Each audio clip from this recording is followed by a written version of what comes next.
a united India looking and speaking up right now. We are also realizing the kind of neighbor nation that we have had. We tried our best to extend the hand of friendship, to believe that possibly the situation will change and there can be a united prosperity. But it's also realizing Pakistan only wants to harm India and Indians of all faiths. So that's the latest that is coming in. Kamaljeet Sandhu joins me. Kamaljeet, as you closely track the Ministry of Home Affairs as well, 5:45 a.m. a media briefing by a senior army official is expected. Why possibly do you think this press briefing is happening so early in the morning this time? Well, definitely what looks like a major provocation coming in from Pakistan. Remember, India has hit back at multiple air bases, be it Islamabad, Lahore. This is obviously the Noor-K base as well. And what we know is there's information coming in that a ballistic missile was launched and intercepted by India. But what we hear is multiple explosions, not just at line of control where I am currently, but also what we can tell you is that several areas of hinterland, reports are coming of explosions. At this point of time, what we can tell you, there has been emergency information being kept. What we can tell you is that there is a high alert which has been sounded both at the line of control, international border, and even at hinterland. But remember, Pakistan's misadventure is going to be paid back by the Indian Army. The security grid has already been strengthened in the past fortnight or so. But what we hear is multiple explosions now taking place. That means there's a huge escalation and it may just go up for several days. But yes, around areas, and remember, it looks like that there could be targets, maybe it's military, but we are at this point of time not very sure of what Pakistan is attempting to do.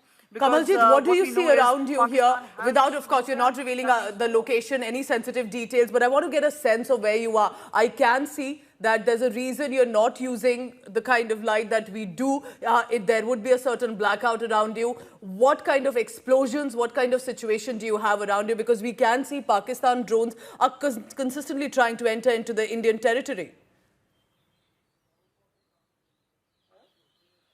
Well, what we saw last night was also drone activity which came in. But yes, what we can hear, and if you can hear behind me, are explosions taking place. And this is close to line of control. We are not trying to give any sort of location away.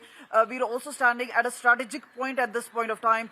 And that is why what is important and significant is that there are civilians who are trying to rush to safer areas. But remember, at this point of time, when all the military might has been activated, be it India or Pakistan, it looks like very uncertain times. But clearly, what we hear is explosions. These could perhaps be the artillery ones. But remember, earlier what we saw is that these were forward areas. But what we now hear is that deep inside the line of control is what we hear are the explosions taking place.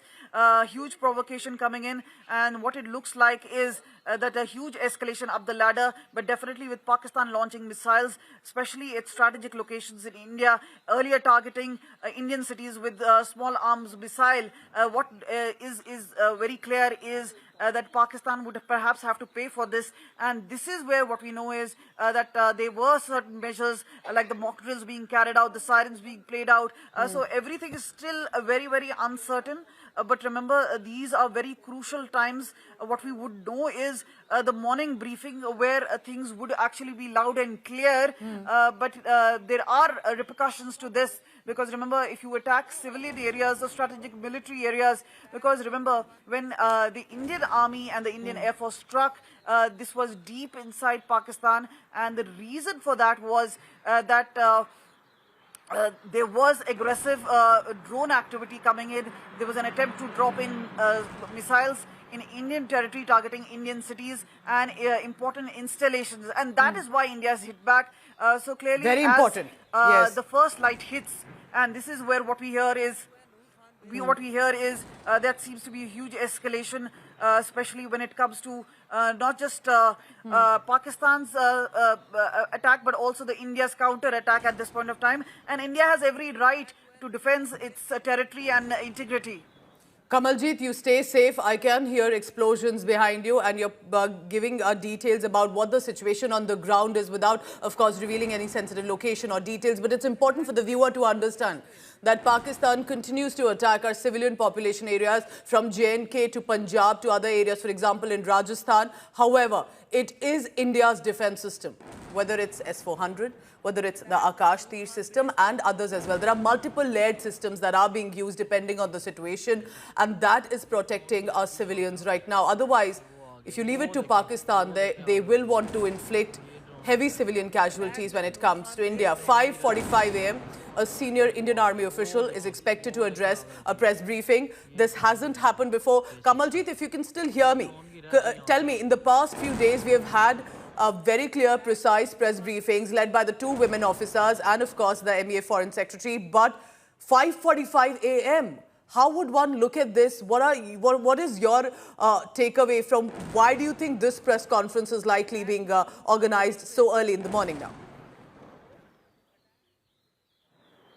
One is there has been unprecedented action, especially by Pakistan and India's response. And obviously, DG ISPR, what we know, has also done a midnight briefing.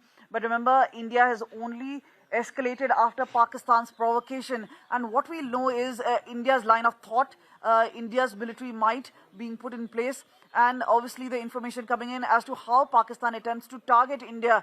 And what we've seen in the past few days is deliberate, precise targeting being done by Pakistan, not just at Indian civilians, but also an important installation. And that is why what we've seen is a huge response really coming in. We can actually tell you that there have been explosions which are being heard at the line of control in various sectors at this point of time. These are sensitive locations, so we're not giving them out. But definitely, there seems to be a huge escalation up the ladder. And what we know is there's a resounding measures being put in place. That means India's calibrated response at both line of control and hinterland. We've already prevented their missiles from targeting some of our Indian cities. But yes, there are words coming in that people should stay inside the house, especially those living across the western borders. And India has a long western border with Pakistan, right from Jammu and Kashmir to up to Gujarat.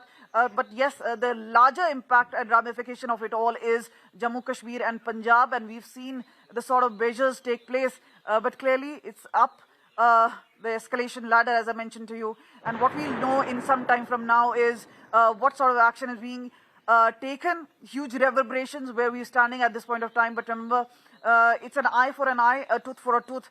But what we know is the point India is making is that the strikes are not on civilian areas. These are at strategic locations. Is the differentiation. That is the differentiation that India's military and the government are maintaining.